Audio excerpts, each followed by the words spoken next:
Fala pessoal, meu nome é João, do site Guia da Engenharia, e hoje eu trouxe aqui para vocês o primeiro de uma série de vídeos que eu vou tratar sobre o dimensionamento de águas pluviais, certo? Sistemas prediais de águas pluviais. Vou tratar de temas como a capacidade de vazão de uma calha, área de contribuição, certo?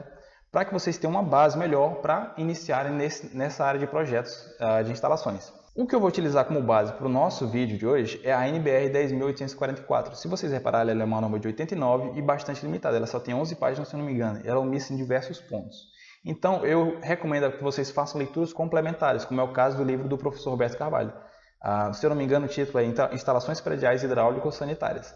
Certo? Eu vou deixar aqui na descrição desse vídeo o link para vocês terem acesso a esse livro na Amazon, certo? Eu recomendo muito que vocês adquiram, leiam a norma, assistam esse vídeo e se empenhem o máximo possível para que no futuro vocês consigam dar início aos seus próximos projetos, certo? Lembrando que se vocês tiverem realmente interesse, eu vou deixar aqui também na descrição desse mesmo vídeo artigos correlatos no nosso site relacionados ao tema de águas pluviais, certo? Lembrando que a inscrição de vocês é importante para que a gente continue trazendo temas como esse e vamos nessa. Inicialmente, antes da gente tratar exatamente, especificamente sobre dimensionamento de elementos pluviais, dimensionamento de calhas, determinação da capacidade de uma calha, dimensionamento dos condutores verticais ou horizontais, eu tenho que trazer para vocês alguns conceitos básicos, iniciais, sobre termos relacionados a esse tipo de dimensionamento, certo? O primeiro deles seria esse aqui, que é o da intensidade de precipitação ou intensidade pluviométrica. As chuvas, em termos de projetos, elas são avaliadas a partir de dados registrados em pluviogramas. E esses dados eles variam conforme a localidade, a duração, a frequência e a precipitação, certo? Também, para projetos, para fins de dimensionamento, as chuvas críticas, que são as chuvas utilizadas para dimensionamento de calhas pluviais, elas são dimensionadas em termos de intensidade pluviométrica, certo? E o que é a intensidade pluviométrica? Ela tem o seu valor estatisticamente, como a gente vê aqui, estatisticamente na forma de probabilidade de ocorrências. A norma, se vocês forem recorrer à norma 10.844, que por sinal é uma norma bem antiga e bem reduzida, bem limitada, omissa em vários pontos, vocês vão ver no item 3.14 que a intensidade pluviométrica seria o quociente entre a altura pluviométrica precipitada no intervalo de tempo e este intervalo. Ou seja, seria como se a gente tivesse em um determinado espaço, durante um determinado período de tempo, uma altura de lâmina d'água. Esse vai ser o nosso parâmetro para fins de projetos. Essa altura aqui, pluviométrica, a gente chama geralmente de H. Ou seja, a intensidade pluviométrica, que é o nosso parâmetro, nossa variável aleatória para determinação de vazão pluvial, de vazão de projeto, ela seria basicamente o quociente, né, a razão da altura pluviométrica da lâmina de água sobre o tempo, ok? E ela é medida em milímetros por hora. A NBR, a 10.844, ela faz uma simplificação, mas essa simplificação já está um pouco obsoleta. Mas se você quiser recorrer a ela, você pode. Que eu acho que está no anexo, no finalzinho da norma você pode recorrer, ela traz valores para essa intensidade pluviométrica a depender do seu período de retorno, certo? Continuando aqui, a chuva de projeto, que é o que a gente chama de chuva de projeto, que é aquela utilizada durante uma precipitação considerada como crítica, ela leva em sua determinação 3 parâmetros básicos. Seriam a duração da precipitação, a intensidade pluviométrica e o período de retorno. Se vocês quiserem recorrer a equações da hidrologia, por exemplo, não quiserem utilizar os valores da norma, como eu falei, já são um tanto obsoletos, porque ela é de 89 a norma. Então vocês podem utilizar a relação IDF, né, que relaciona a intensidade, duração e a frequência da precipitação. E ela é dada, né, por essa equação, que é I, que é a intensidade pluviométrica, igual a K vezes o período de retorno elevado a M, sobre T mais TC, que seria o nosso tempo de contribuição, elevado a N. Certo? Sendo que K, M, N e T são parâmetros, certo? A serem determinados conforme a localidade. Ok? Continuando, eu preciso falar para vocês também sobre o coeficiente de Hanoff e também a vazão de projetos, que ela vai ser determinada a partir do coeficiente de Hanoff, tá? Então vamos lá, o coeficiente de eflúvio ou de escoamento superficial ou Hanoff representa o grau de absorção de água pela superfície que recebe a precipitação. Ele indica basicamente a capacidade de absorção de determinada precipitação sobre uma área. O coeficiente de runoff ele pode ser determinado da seguinte maneira: C é igual ao volume escoado sobre o volume do que é precipitado. Ou seja, quando a gente vai fazer o dimensionamento de calha, a gente precisa saber o que vai para a calha. O que vai para a calha é o volume escoado, não necessariamente é o volume precipitado. Então, só desenvolvendo um pouquinho essa equação, vou passar aqui para o lado, a gente sabe que o volume escoado é igual à nossa vazão de projeto, que é a vazão que vai realmente contribuir para nossas calhas, vezes a duração da chuva, certo? Então, continuando aqui, a gente pode substituir da seguinte maneira: o coeficiente de runoff, que seria o nosso C, é igual à vazão de projetos, vezes o tempo, sobre o volume precipitado. Ainda, como a gente acabou de ver sobre a intensidade pluviométrica, a gente pode escrever o volume precipitado da seguinte maneira: é igual à altura da lâmina d'água, certo? Medida em milímetros, sobre vezes a área de precipitação. Essa área de precipitação a gente vai ver em outro vídeo ainda, que ela é chamada de área de contribuição, certo?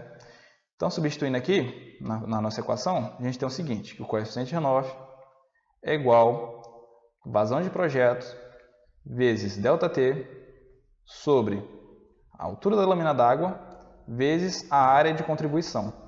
Se vocês tiverem lembrado do que eu mostrei aqui atrás, aqui a intensidade pluviométrica ela é a altura pluviométrica sobre o tempo, e é exatamente o que a gente tem aqui nesse trecho. Se vocês repararem bem, essa parte aqui que eu estou circulando de vermelho seria a nossa intensidade pluviométrica, certo? Que ela é dada de ΔH sobre ΔT.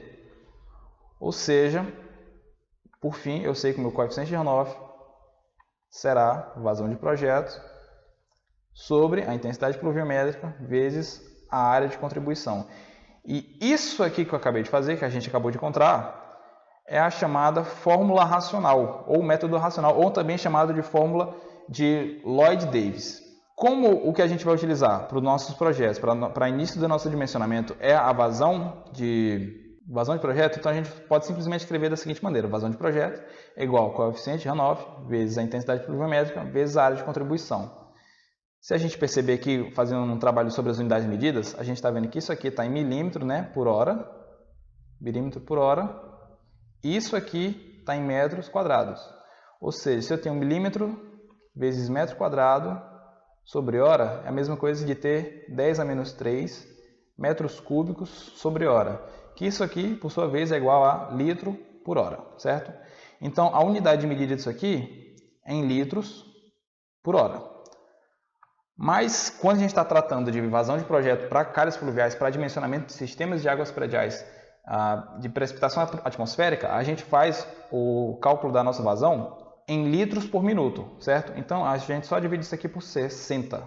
C vezes I vezes a área de contribuição vezes 60. Isso aqui vai ser medido em litros por minuto, certo? E é isso aqui que a norma vai trazer para a gente. Com a diferença de que a NBR ela faz uma simplificação do método racional. Ela considera que toda a água precipitada vai escoar para nossas calhas, certo? Tanto é que se a gente for recorrer à norma, a NBR, a gente vai ver, que aqui eu peguei até um recorte dela, um trecho dela, que ela só traz que a vazão de projetos é igual à intensidade pluviométrica vezes a área de contribuição dividido por 60. Ela não trouxe o valor do coeficiente runoff. Por quê? Porque ela considerou como sendo igual a 1, quando na verdade o coeficiente runoff ele varia de 0 até 1, que é o coeficiente runoff, Czinho, certo? Então, por que a norma fez isso? Ela fez uma consideração para o caso mais desfavorável, que é quando a água escoa totalmente. A gente sabe que não é exatamente assim que acontece, porque existe um certo grau de absorção, porque a estrutura vai estar seca antes da chuva e vai conter vazios. Então, vai existir uma certa quantidade de absorção por parte do nosso elemento, certo? Seja ele telha cerâmica, uma laje mesmo normal. Mas a norma ela traz essa simplificação. Tanto é que se a gente for recorrer a outras bibliografias, por exemplo, eu trouxe aqui um recorte do Manual de Técnicas de Bueiros e Drenos da Armco. A gente vai ver que, para telhados perfeitos sem fuga, ele dá uma faixa de valores que vai de 0,7 até 0,95. Então, fica bem a critério de você, que vai fazer esse dimensionamento, certo? mas sempre tendo em mente que a norma considera ser comum porque ela está admitindo um caso mais desfavorável, tá? Lembrando que nem sempre a gente precisa pegar tudo mais favorável para o nosso projeto, porque isso vai implicar diretamente nos custos, certo? Ao final do dimensionamento. Outra coisa que eu preciso falar para vocês, por fim, nesse vídeo, é sobre o tempo de concentração ou período de contribuição. Ele representa o tempo necessário para que o elemento de instalação de águas pluviais escoe a vazão máxima, chamada vazão de projeto, certo? Ou a gente também pode definir como um intervalo de tempo entre o início da chuva e o momento que toda a área de determinada superfície, que é a área de contribuição, sobre a qual ela incide, passa a contribuir para um elemento de captação predial de águas pluviais, seja esse elemento uma calha, um condutor vertical horizontal, certo? Ou então uma bacia pluviométrica. Em outras palavras, deixa eu ver se eu consigo fazer um desenhozinho aqui para ficar mais claro para vocês. Vou fazer uma casinha, tá? Aqui o telhado. Vou puxar aqui para trás. Não sou muito bom de desenho, tá, pessoal? Já fica claro isso aí. E aqui eu vou colocar nossa calha. Nossa calha, fazer aqui um traçado e um condutorzinho vertical aqui descendo. Certo?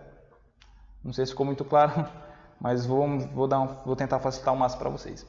O tempo de concentração seria uma maneira de você pensar o tempo que leva para cair a primeira gota ao ponto mais distante. Aqui seria o nosso ponto de captação, certo? Esse aqui seria o nosso ponto de captação, o condutor vertical. Então seria o tempo dessa primeira gota cair nessa parte aqui do telhado e percorrer todo esse trecho até atingir o nosso condutor vertical. Outra maneira de vocês entenderem mais didaticamente seria o tempo necessário para que todo esse telhado aqui, toda essa área aqui, leve para contribuir a uma vazão considerada máxima para o nosso elemento de captação, seja ele a calha ou o nosso condutor vertical, certo? Para finalizar, eu só trouxe aqui como ele aparece na norma. A NBR 10.844, ela traz alguns pontos relacionados ao tempo de concentração. Em verdade, o que acontece? Como as construções usuais, as edificações usuais, elas possuem vãos não considerados muito grandes, a gente poderia considerar que o tempo de concentração, ou seja, o tempo que a chuva, a precipitação, vai levar para contribuir à vazão máxima, um elemento de captação pluvial, em torno de 1 a 2 minutos, certo?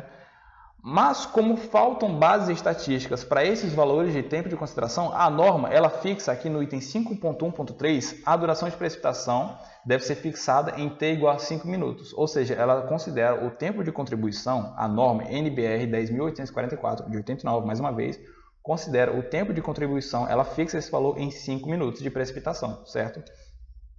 E ainda trouxe outro trecho. Se forem conhecidos com precisão valores de tempo de concentração e houver dados de intensidade pluviométrica correspondentes, estes podem ser utilizados. Isto é, permitido quanto a outros valores de período de retorno para obras superficiais. Ou seja, se vocês tiverem dados sólidos sobre o tempo de concentração real para a sua localidade, vocês podem utilizar. A norma deixa aberto esse critério, certo?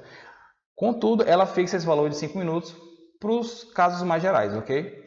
Pessoal, por enquanto a gente vai ficar nessa parte, o resto a gente vai trazer em outros vídeos. Eu pretendo falar no próximo vídeo sobre área de contribuição, a maneira de se calcular uma área de contribuição e explicar um pouco sobre o período de retorno para o caso de dimensionamento de águas pluviais, ok? Certo, pessoal, por enquanto a gente fica por aqui. E se vocês tiverem realmente gostado do conteúdo desse vídeo, eu peço que vocês deixem o seu like aqui. E se tiverem dúvidas também ou sugestões acerca desse tema, que deixem no comentário, certo? A gente vai ficando aqui, até a próxima, valeu!